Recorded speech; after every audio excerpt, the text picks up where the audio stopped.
जिस तरह आज मार्केट में लोग बिस्लेरी के नाम को तोड़ मरोड़ कर इसे कॉपी करके मार्केट में सेल करते हैं, उससे पता चलता है कि क्यों बॉटल वाटर की कैटेगरी में बिस्लेरी का नाम सबसे पहले आता है। पानी का ये ब्रांड आज इतना फेमस हो चुका है कि लोग इसे सबसे प्योर और सेफ मिनरल वाटर मानते हैं, और तभी तो कहते हैं कि हर पानी की बोतल बिस्लेरी नहीं होती। अबे चंपकलाल, हर पानी की बोतल बिस्लेरी ना होवे। समझदार बिस्लेरी पीते हैं। लेकिन यहाँ आपको जानकर हैरानी होगी कि सफलता के बुलंदियों पर नजर आने वाला बिस्लेरी आज बिकने के लिए तैयार खड़ा है। और इससे भी ज्यादा हैरानी की बात यह है कि बिस्लेरी के चेयरमैन रमेश चौहान अपनी इस कंपनी को सिर्फ टाटा को ही बेचना चाहते हैं। अब ऐसा क्यों, सब कुछ जानेंगे हम आज की इस वीडियो में।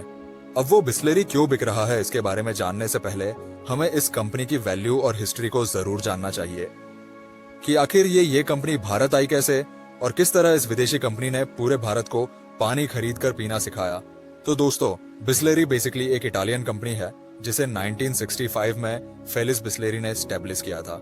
ये कंपनी इसी साल यानी कि 1965 में ही भारत आई, जहां इंडियन बिजनेसमैन खुशरू संतूक ने इटालियन डॉक्टर सेसारी रोसी के साथ मिलकर इंडिया को बॉटल्ड वाटर के कॉन्सेप्ट से इंट्रोड्यूस कराया।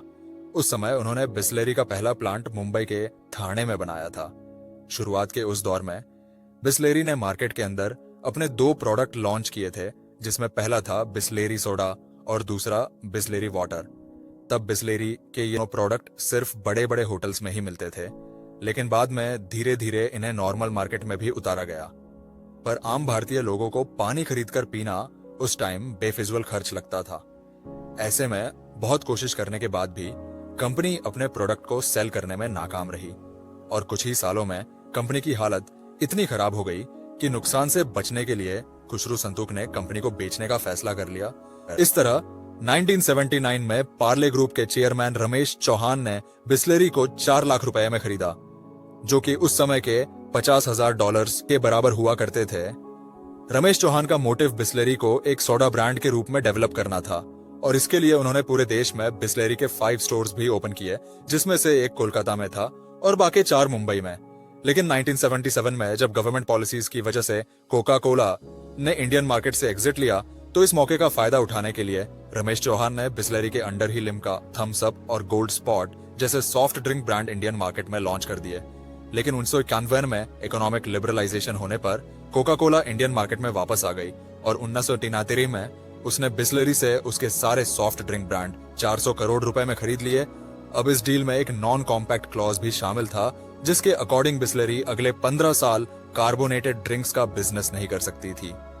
यही वो समय था जब रमेश चौहान का ध्यान पहली बार बॉटल वाटर बिस्लेरी पर गया, और उन्होंने ये ठान लिया कि अब वो बिस्लेरी को सिर्फ एक बॉटल वाटर ब्रांड के रूप में ही आगे लेकर जाएंगे।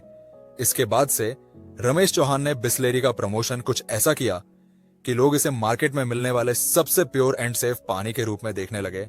हालांकि शुरुआती दिनों में उन्हें अपने इस ब्रांड को लोगों तक पहुंचाने और इसके ट्रांसपोर्ट करने में काफी मुश्किलों का सामना करना पड़ा, क्योंकि पानी की कीमत तो कम थी लेकिन वजन ज्यादा था।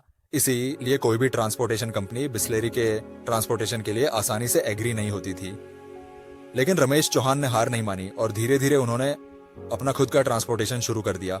आपके जानकारी के लिए बता दें कि आज पूरे भारत में बिस्लेरी के पास 5,000 ट्रक, 3,000 डिस्ट्रीब्यूटर और 135 ऑपरेशनल प्लांट का एक कंप्लीट नेटवर्क है। वैसे दोस्तों, इंडिया के बॉटल वाटर मार्केट की अगर बात करें तो हमारे देश में ये करीब 20,000 करोड़ रुपए से भी ज्यादा की मार्केट है, और इसमें भी अकेला बिस्लेरी 60% का हिस्सेदार है। लेकिन फिर सवाल यही उठता है कि अगर बिस्लेरी इतनी ही सक्सेसफुल कंपनी है तो कंपनी के चेयरमैन रमेश चौहान इसे आखिर बेचना क्यों चाहते हैं।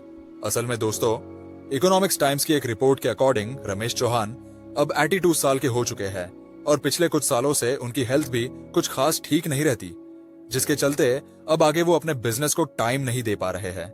इसके अलावा उनके पास अपने इस कारोबार को आगे चलाने के लिए कोई वारिस भी नहीं है, क्योंकि उनकी इकलौती बेटी जयंती चौहान अपने इस पिता के बिजनेस को संभालने में बिल्कुल भी दिलचस्पी नहीं रखती। हालांकि ऐसा नहीं है कि जयंती को बिजनेस की समझ नहीं है। इनफैक्ट अभी कुछ समय पहले तक ही वे बिस्लेरी में वॉइस चेयरमैन के पद पर काम कर रही थी, और उन्होंने दिल्ली और मुंबई दोनों ऑफिसेस को संभाला हुआ था। इसके अलावा वे कंपनी के product development, marketing, advertisement, product operation, communication और ब्रांड मैनेजमेंट के साथ साथ डिजिटल मार्केटिंग का काम भी देखती थी और उनके लीडरशिप में बिस्लेरी ने सफलता की कई ऊंचाइयां भी हासिल की है। लेकिन अब वो इस काम को आगे नहीं करना चाहती है। वैसे अभी तक जयंती चौहान के तरफ से इसके बारे में कोई खुलासा नहीं किया गया है, लेकिन हो सकता है कि वो कोई अपना अलग बिजनेस शुरू करना चाहती हो। असल में जयंती चौहान ने लंदन से फैशन डिजाइनिंग और फैशन स्टाइलिंग का कोर्स किया है। ऐसे में लोग ये अनुमान लगा रहे हैं कि शायद आगे जाकर अब वो अपने इस फैशन को ही अपना बिजनेस बनाएंगी। अब दोस्तों, कंपनी को छोड़ने के उनके अपने पर्सनल रीजन हो सकते हैं। ऐसे में उनके इस फैसले की वजह से हमें उनकी काबिलियत पर सवाल नहीं उठाना चाहिए, क्योंकि जो लड़की बिस्लेरी जैसे बड़े ब्रांड को संभाल सकती है वो अपना खुद का बड़ा बिजनेस भी तो खड़ा कर सकती है। अब दोस्तों, हमने बिस्लेरी के बिकने का रीजन तो जान लिया, लेकिन अब लास्ट में सवाल यही रह जाता है कि रमेश चौहान अपनी ये कंपनी सिर्फ टाटा को ही क्यों बेचना चाहते हैं। असल में रमेश चौहान ने बिस्लेरी ब्रांड को बहुत मेहनत से खड़ा किया है और उन्हें अपने इस बिजनेस से लगाव भी बहुत है। ऐसे में वो अपने इस बिजनेस को ऐसे सेफ हाथों में सौंपना चाहते हैं जो कि इस ब्रांड को सफलता की और भी नई ऊंचाइयों पर लेकर जाए। अब क्योंकि उनका अपना कोई वारिस नहीं है, तो ऐसे में उन्हें इंडिया के अंदर टाटा के जैसी शायद कोई ट्रस्टेड कंपनी नजर नहीं आती जो इस काम को सही से और वफादारी से अंजाम दे सके। वैसे दोस्तों, आपको बता दें कि टाटा और बिस्लेरी की ये डील 6 से 7 हजार करोड़ रुपए के बीच में होने की उम्मीद की जा रही है, जहां टाटा ग्रुप की Tata consumer product limited Bisleri को खरीदने जा रही है।